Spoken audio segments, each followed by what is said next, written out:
mfowethu hayi umzongidlile kakhulu angifuni ukuqamba amanga kanti bengimthemba kakhulu. Kodwa futhi-ke anginankinga ngoba nginabo ubufakazi bami obuphelele. Okokuqala ngile kuyena ngayohlola, uhlola ngo-500 ngiya ePimville.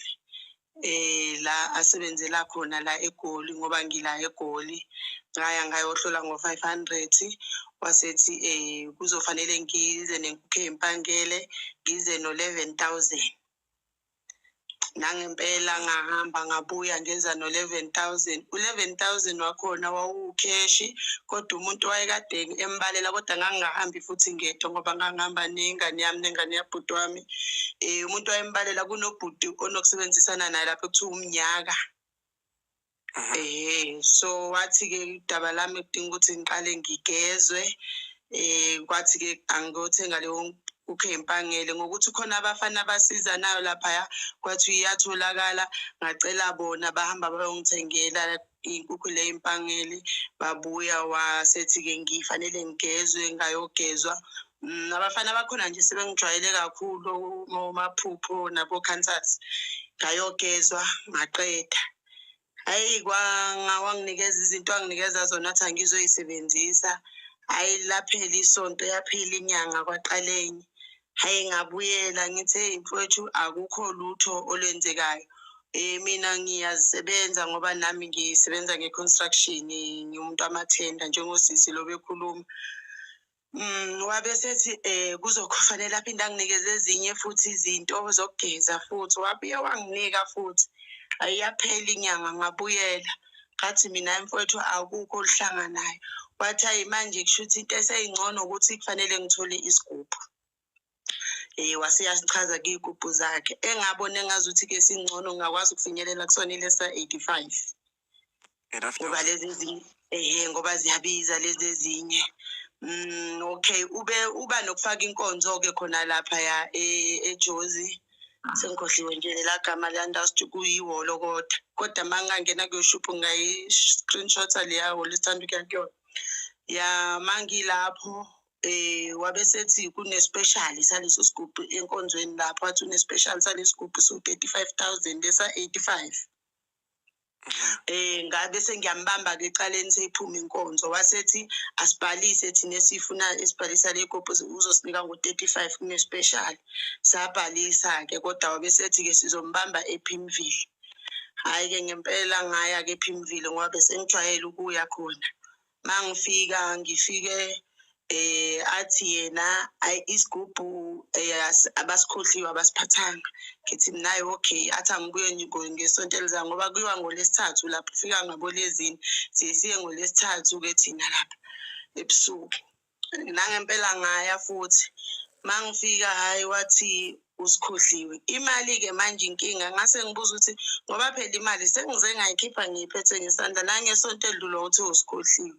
Abese biza abafana kunomfana wakubo osebenza ngale ntombeni okuyena osinikeza imithi. Athi ucela ngibhale phansi unkanyiswa. Athi ucela ngibhale phansi angasikhohlwa isigubhu sakhe sami. Abesethi-ke angishiye lo 35,000. Isigubhu nakanjani ngesonto elizayo sizoba khona. Abese uyayishintsha-ke indaba athi angingasathathi lesi uzongenzela lesi sika wathi sa-115 years wathi uzongenzela sona. Ngathi mina imali ebenginayo yile.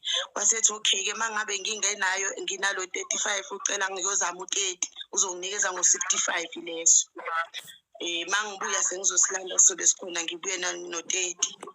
Ngoba ngangixakekile-ke kuvalekile nje kwi-construction yami ngingasebenzeki. Ngahamba ngabuya ngeza cousin wami ngamcela wangiboleka u-30,000. Mangibuyela ngabuyela nawo lo 30,000 seku-65,000-ke manje ngoba ngathi ngisu-35.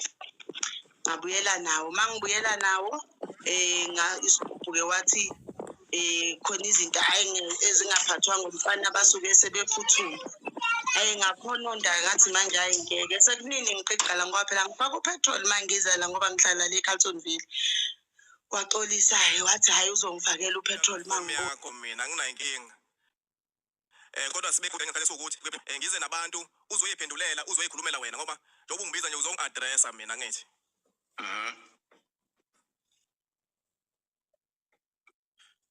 Angani ngiyazwakala yini? Ngiyakuzwa. Lalela-ke ucela entweni yakho enzayo qala wenze a proper investigation before uhambe uyolanda umuntu umfake. And umuntu musu kumele umane umfake. Okunganani shiya ulive wakho namhlanje ushilo uthi kusasa ngicabanga ukuthi ngizobuya nobani but ngisacela uqale ngimbambe esayidini bese ngibuya naye la. Then mawuyenza lento ebunyangeni ngicela uyoyenza naseyibhedlela. Uthi leli sonto ngenza inyanga. Next week ngidila nemhlanga hospital because siyakhokha mfowethu emhlanga hospital. Kodwa abantwana baqhubeke bephethwe imikhuhlane. Why ungaka Ukhulumela uku-entertainer. Uyayi-attack lena futhi uyayiphoza le question ukuthi why ngingaye ebhedlela. Awuyiphozi ngani i-question yalabantu abaqola abantu ukuthi why beqhubeka beqola abantu. Kuwena ngakulolo hlangothi usakubona konke kusahamba kahle. Imake futhi. Ngisafuna ukuthi ungichazele mawuqeda kungichazela sizobe sesiya kuyo leyo ke because nami against yona. Angikuphikise lokho ngoba vele information ngicabanga ukuthi ifike ngendlela ongesiyona. Ngicabanga ukuthi bebebhekise kundaba ezitha. Omunye engijwayele ukuthi uma ngihosta ngimfake. Uyena ubani lo ndaba ezitha ongaziwa ukuthi. Yabona manithinta mawuthinta mina uthinta igama elikhulu kufanele yonke into yakho iqonde. That is why ngithe mangikhuluma nawe ngifuna uvele ku video. Angifuni ukukhuluma nesipoko umuntu engamazi mina. Ngifuna ukukhuluma nomuntu engimbonayo. Kusasa ngingavuka ngimkhombe enkantolo ngithi hayi uye lo. Mabethi ungamkhomba ngithi ngamkhomba uye lo. Ngicabanga ukuthi mfowethu umncane kakhulu kumina. Mangithi ngiyabheka la umncane kakhulu kumina. Asibona ontanga mina nawe. Okufanele sihloniphane okokuqala lokho. Igama lika Khehlelezi alivuka ngalavele likhona. I'm not trying to attack you ngiyaxolisa makuthi umoya wami uzwa ungizwe kahle. Umoya wami uphezulu mfowethu kakhulu.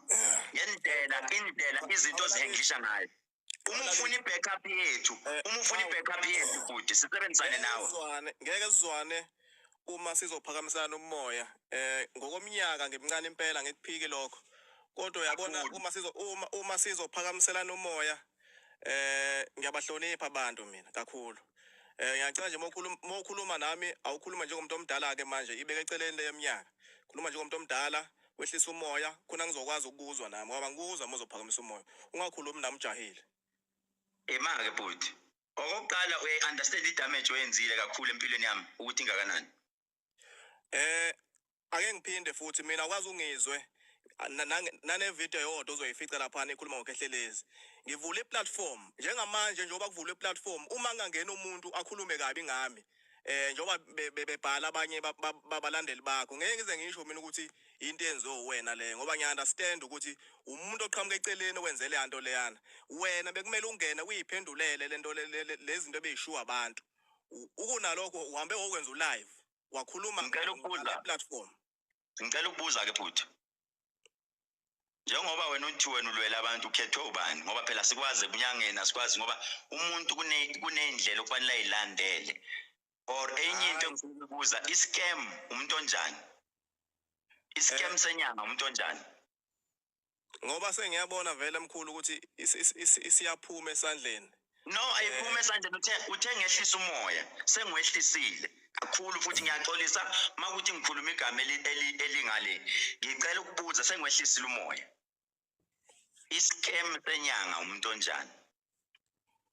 Uyabona angiqale ngalombuzo lo wakho ubuza ukuthi ngikhethe ubani. Engicabanga ukuthi lokho ngiyokuphendula mina mhla sekufika leso sikhathi leso ukuthi ngikuphendule lokho. Bese ngiza kuleya scam senyanga. Okokuqala impawu zokuba iscam uma usumlaphile umuntu wangalapheka buyela kumuntu. Noma ngabe kuthiwa usiza unalo wena kodwa mdlulisele komunye umuntu phambi ongakwazi usamlekelela. Before ngikhohle angikushayile izandla kuloko. Very good usahamba kahle. Uthi wena iclient mali ngalapheka ngalinjani alibuyele kumuntu. Number 1 ngizokuthika awukaze lokukhuluma egroupini yakho leyo usukuyivula lapha ku live wakho. Awukaze ukukhuluma. Qhubeka ngifuna ukuthi uzungitshela ukuthi iscam senyanga enjani. Siyalapha. Okwesibili njengoba uthi angaze ngikukhulume silungisane futhi ngicabanga ukuthi ezinye zezinto ziyakuluza ngoba ubuka ngaphandle awungeni ngaphakathi. Leyo nto leyo ngi-address iya-addresswa kakhulu leyo nto leyo. So ukuba uyangena ngaphakathi uyibone leyo nto leyo okanye ulalele ungaphakathi njengoba ngingenile nje mangingenile mina ngila ngaphakathi ayikho into engizoyibalekela. Okwesibili inkinga bhuta ngithi uyazi ukuthi indaba ka-TikTok kakhulu singayikheli phezulu ngoba kugcina sengena igama lakho uthi wena awulandwanga eceleni watshelwa ngalento le vele mina bengakudingi kuloya live umuntu orequestile wangena wakhuluma le nto ayikhulumile ngiyaphinda ngiyasho izinto ezenzeka la even nakuma comment njoba bengangenile abantu la izinto abayikhuluma la nginesiqiniseko sokuthi wena you've got nothing to do ngalezo zinto lezo asiyenze ibe kanjena ke uma yonke into i-right asimlande lo muntu lo ngoba ngiyakuzwa uyibrand and futhi usesilimazile isithunzi sakho njengebrand asimlande lo muntu ngitshela usuku njengamanje la noma isikhathi esi-right sizomlanda lo muntu loyana uzolungisa igama lakho ngoba uclean umsulo sengakhuluma okwesibili ezinye zezimpawu zokuba iscam ukuthi umuntu mayivela ethi nginenkinga usibanibani uma ngimfonela ngodaba lwami uma ke wenza ukuthi mina uyavala usiyangibalekela usiyangidakhela ezinye zezimpawu zokuba iscam ngiphinde futhi mina ngikubizanga ukuthi uzongena kulowa live ubizwe umuntu kodwa nginesiqiniseko sokuthi kufikile kuwena why ungabanga nesibindi sokuthi uthi ngihambe ngiyongena lapha ngoba yakuyavela enye inyanga yakuyathinteka inyanga ngephutha ngingasho ukuthi iphutha ngoba umuntu wayekhala kodwa kwavela ukuthi cha uyayisukela iyahamba yongena lapha yasho ukuthi hayi lo muntu akavela njengamanje sikhuluma ukunalokho uhamba wongena ku live wakho kulungile ke uvikele ibrand ngiyakuzwa lokho kodwa njengamanje nayi ke damage yenzekile damage asihleleni isikhathi noma usuku ngizoku-announce lokho singene ku live bangene bayikhulumela abantu oba mina ngisho ukuthi Khehlelezi khona ayenzile oba mina awukaze mina kuvele kumina izinto ezobufakazi ngidede enkundla ngifisa ukuphendula lapha ukusika kwelijika lapha kubaba uMavuso ekuthenini kuyenzeka umuntu afika azofuna usizo uthola ukuthi into ayihambiselani naye noma akanayo into yena kumele ahambe oyilanda mhlawumbe kumkhulu uncushe imikhuba eyenzakalayo inyanga eziningi okukhalwa ngazo zikwenza konke ziyahlola uma umuntu ekuhlolela ukuthi uzokwazi ukubona ukuthi lento ehambisana nawe futhi angasho ukuthi lento anginayo mina hamba kusibanibani ngicabanga ukuthi sekuyisikhathi sokuthi kuqoqwe lonke lolu qoqaba lolu oluyibiza ngenyanga lugabise ngemali ebantwini balutheka abantu bakithi luqoqwe libuyisele eceleni lufake umgqonyeni njengoba kahle kahle indaba yalo vela ayikho ukuze izinyanga zangempela zizokwazi ukusala sisebenzisane kudala kwakwaziyo ukuthi umhlongo ubaba umhlongo imbiza uma ufuna imbiza nje ubaba umhlongo yena uye kumuntu omunye akutshela ukuthi hayi uma ufuna into ekanjalo hamba kusibanibani yayingekho ngemali kodwa kwakuhlangenwe ngokusiza abantu okuyiyona nto eyayikhulisa ukunyanga futhi eyayiletha ukuhlonipheka enyangeni ukuthi zayihlangene ngokusiza abantu inyanga yayikwazi ukudlulisela umuntu komunye umuntu ungathathi into kusibanibani ubuye ulethe kwesakhe isigole awunayo lo nto leyo uthatha umuntu umyise kusibanibani uma futhi ukwazi ukuhlolela umuntu umtshela umuntu uthi hayi lento ngisho ngenzani ngeke ikusebenzele ngoba uyakwazi ukuhlola inkinga sebekwenza konke so lokho okwenza ukucace ngokusobala ukuthi labantu usuke emgebengu umuntu kahle kahle okwesibili lento yesikebhe bayisaba abantu futhi bayibuka ngento kahle abayisabayo yilabo abagangayo kakhulu ngoba ngiyabona impela kunevideo engithunyelwe yona enye insizwa la ku WhatsApp wami bayibuka ngeso elibi kodwa iso lokuthi kuphakwa impi cha akuphakwa impi uma kukhulunywa indaba yesikebhe isikebhe akekho umuntu ongazi ukuthi abaqondisi beyigwegwe kulabantu abasuke benza okubi uma sisi introduce isikebhe asisho ukuthi siphaka impi kodwa sisho ukuthi sizama ukulungisa isimo ngendlela okuyiyona yona kulabantu abenza okubi ngoba phela ngeke sithule sihlale nje abantu beyichanasela nje kukwampunzi edlemini. Kumele vele sigcine sifikile isikebhe kodwa hayi ngendlela yokuthi abantu bese beyibuka ngeso lokuthi sekuphakwa impi. Sengazi ukuthi manje thina versus inyanga cha inyanga sikhule ngazo inyanga obaba bethu obhuti bethu abanye kahle lento lena izoletha ubumbano. Abantu abasebenza kwangampela abangabhixwa ngobende inyama bengayidlanga ngoba lento izogcina ngihlezi ngikusho izogcina isiyenza ngazi ukuthi into yomnyanga ayikho. Umuntu mentshela ngonxusho uthi hayi untshela ngezigebengu cha asivimbi ingakafiki lapho. Asivimbe nje ingakafiki lapho.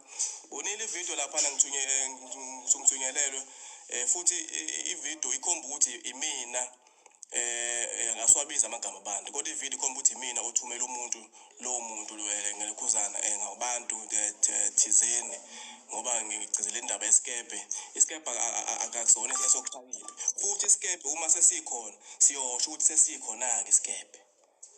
Siyokusho lokhu cha bo isikebhe njengamanje sesikhona siyasebenza kodwa udaba lesikebhe cha ngeke lihoxise. Isikebhe siyeza impela futhi sizosebenza isikebhe.